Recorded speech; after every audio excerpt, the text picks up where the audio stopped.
So, yes, the irregular feature. Now, we're going to be looking at objects that are in space. So, according to the United States Space Surveillance Network, there are more than 21,000 objects larger than 10 centimetres orbiting the Earth, okay? So what I've done is I can't possibly go through 21,000. It might be a bit too many.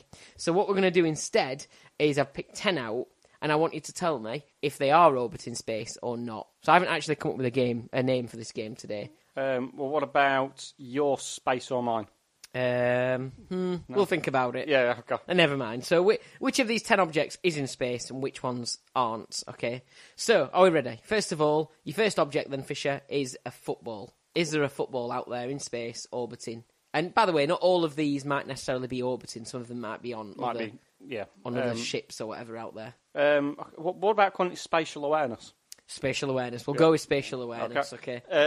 So, is there a football that... I know there's some golf balls on the moon. Well, I think someone... Sorry, this might be one of the questions coming up later on, but I think someone wants to hit some golf balls on the moon. Would they have played football? I think they could have done. Feasibly, they might have taken a football there, kicked it around and left it there.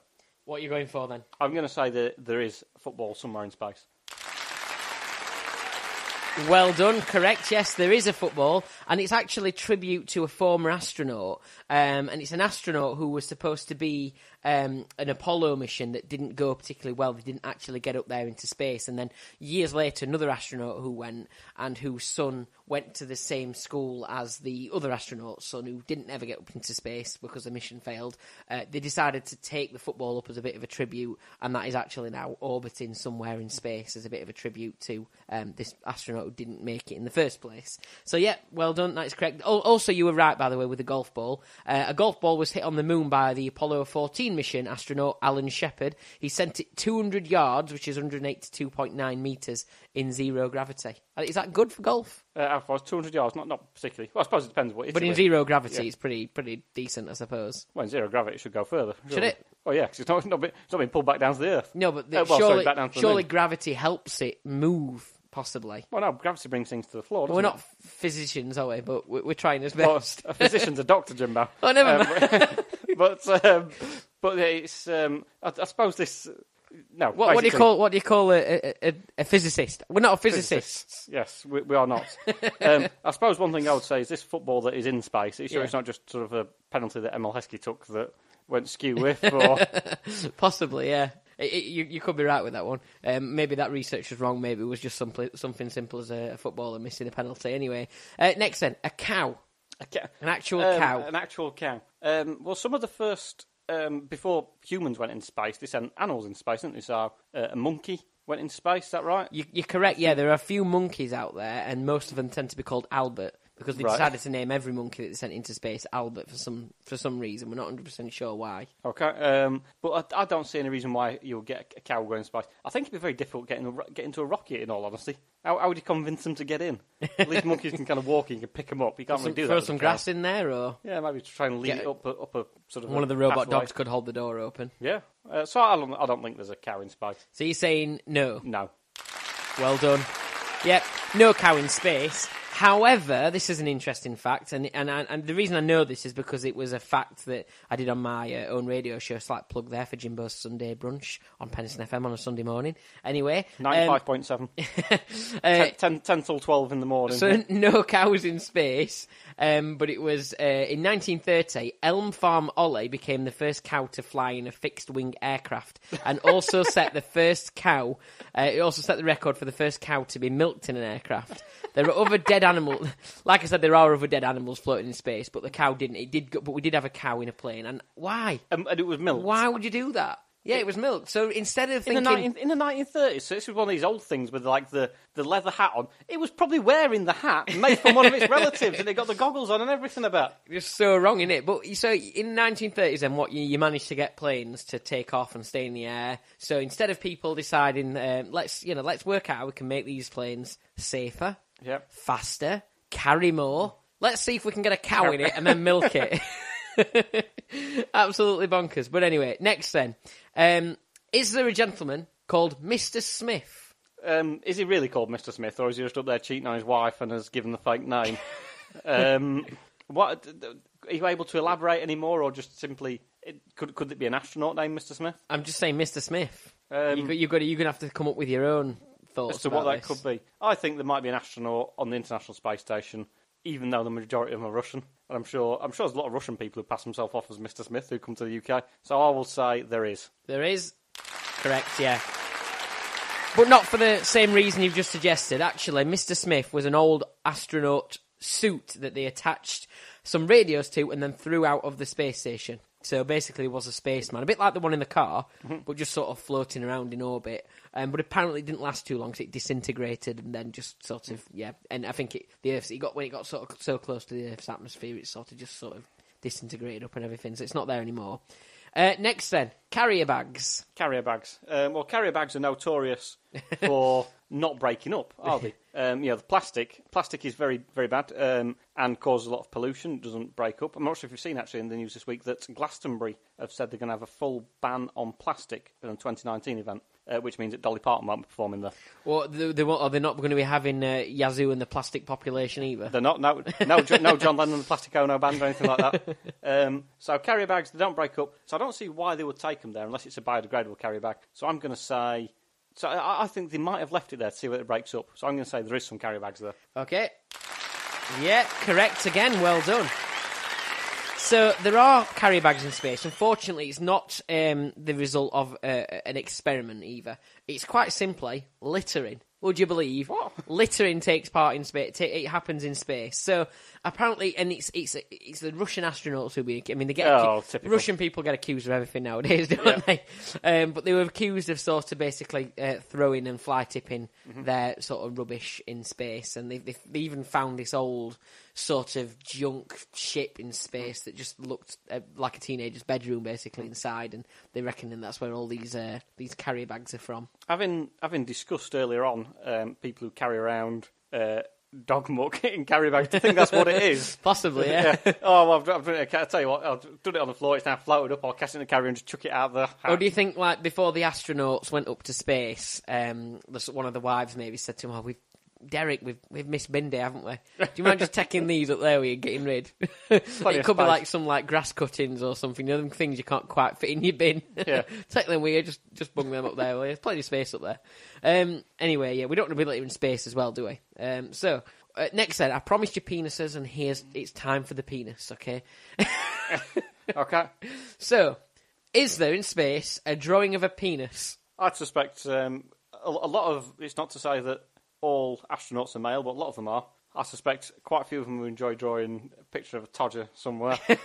Well, you can't help but do it wherever you go, can you? When you're young, when you're younger, you just tend to draw them everywhere, don't you? Your friends' bags and books and wherever. When you say your friends' bags, on steamy windows and so on. Yeah, imagine the windows must steam up in a rocket, surely. Yeah, I said they must be more advanced to not do that, but I would think logic would say yes, it would be, but at the same time.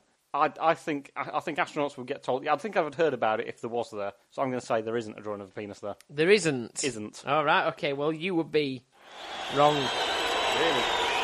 I'm quite glad about that. There is a drawing of a penis out there in space, and actually, it was done by an actual artist, Andy Warhol. He drew it on the moon. No, he didn't draw it on the moon. He drew it before it went to the moon. He basically, him and some other sort of collaborative of artists did some drawings on a very, very small sort of ceramic tile and sneaked it aboard one of the space missions before it went up. And one of them was going to the moon. And now there is somewhere on the moon a small ceramic tile. And on that tile, there are various drawings. Somebody drew a futuristic version of what they think Mickey Mouse might look like or something like that. Andy Warhol was asked to do something artistic or draw his initials, and he's actually drawn a penis. Oh, right, fair enough. And it's not even a very good penis for an artist either. It's not a very good, accurate drawing. But he does claim that it's actually a take on his initials. Right. But it doesn't. It really doesn't look like it. It looks like a penis. But it's actually apparently it's called the Moon Museum. This ceramic tile. So it's they call it a Moon Museum because it's a small bit of artwork on a tiny tile, so they call it the Moon Museum. But actually in space somewhere, there's also said to be a black and white diagram of human sex organs. And I was trying to look into this and why and how, but apparently there's also a black and white diagram of human sex organs up there. There's a lot of things up in space like that I don't know if people have put them there because they think, if a future sort of generation finds it and stuff like that. There's all sorts of random stuff up there, and more of them are to come. Okay. I think there was also another drawing of a penis that had got 3 testicles on there, and it was drawn by that Russian astronaut, wasn't it, Udi Nikobalakov? Possibly. Next then. So, the next thing up in space, Scotty from Star Trek. Oh, well, he has to be beamed up, didn't he? No, sorry, he didn't have to be beamed up. It was the one he beamed people up. He beamed people up, yeah. I don't see why there'd be a Scotty there, so I don't think that's true. Okay, the answer there then is... You got it wrong. Wrong. Yeah. We do, yeah. There is Scotty in space. It's his ashes that are up there. The ashes of the Star Trek. Yeah, they got sent up to space along with the creator of Star Trek as well. Actually, I don't know if it was years later or before, but yeah, it's the ashes of the actor who played him then, as opposed to of him. Yeah, of course. Yeah. Not the ashes of a fictional character. Yeah, but I thought it'd make me more fun if I said actually Scotty from Star Trek. Yeah. Anyway, next then, Mr. Potato Head, figurine from Toy Story. Well, why would there be a Mr. Potato Head there? I can't really think. Would Buzz Lightyear have taken it for him? Is that part of that? Could well be the case. He might have taken that directly up. I think Mr. Potato Head would rather stay down with Mrs. Potato Head, so I'm going to say that there isn't one there. And there, you're wrong again. No, sorry, you're right. Hey. I was just testing you there. Recount. You're right, yeah. No, you're right. There isn't a sort of Mr. Potato Head up there, but there is Mr. Buzz Lightyear. Buzz Lightyear is up there. He was sent to space on the International Space Station for 450 days and then came back. So I think it was a bit of some sort of school project sort of thing. So I do realise he's not a real astronaut, I mean. Yeah, don't pin all your hopes on him. Yeah. Oh, what? He's meant to be the driver. It's not, we've not. Oh no, I can't believe we've fallen for that. Next then, a Will Young CD. Will Young. Was it left there by someone who was exiting and left the Leave Right Now CD there? No, they played it on the launch, didn't they? They played him singing "Relight My." That doesn't make any sense, does it? It was "Come On Baby, Light My Fire," wasn't it? Not "Relight My Fire." I don't see why there would be a Will Young CD there, but I don't see why you'd have put it there anyway. But I still think, nonetheless, it's going to be false. Well done, yeah. False. No Will Young CD up there, but there is a Beatles record, a Chuck Berry record, and a Blur song in space. Is it actually the Beatles, or is it these four jihadists It could be, who knows, I don't know. Next then, at number 9, we're on to food now. A KFC meal. No, unfortunately, there's no chicken there available to do that. Do you think that's why they've closed down? They've sent all the chicken to the moon? When I originally wrote this, now I'm going to obviously give away the answer here. I'd wrote McDonald's Happy Meal, but I thought, we've got to change this to KFC meal. Right, okay. So, is there a KFC meal in space? I think by the way you've changed that, I'm going to say it's a no. Yeah, well done.